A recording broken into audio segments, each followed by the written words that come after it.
Seorang pekerja bangunan di sebuah kantor bank di Jalan Raden Gunawan, Haji Mena, Natar, Lampung Selatan tewas. Pria yang belum diketahui identitasnya ini diduga meregang nyawa saat bekerja. Menurut kesaksian warga sekitar, korban tewas kesetrum aliran listrik. Korban diduga mengenai kabel listrik yang berada di lantai 2. Diketahui, korban sedang melakukan pekerjaan cat dinding ruko bagian luar. Dari informasi warga, korban tersengat di lantai 2 bagian luar bangunan.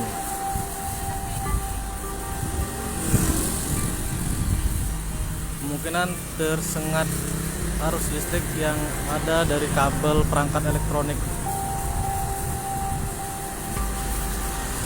Belum diketahui identitas korban, namun yang jelas korban sudah dievakuasi ke rumah sakit terdekat.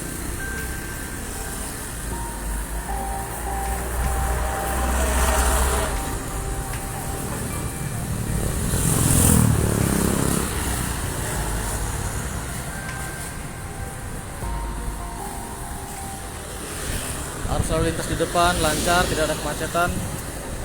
Bahkan sampai ke arah Haji Mena juga tetap lancar.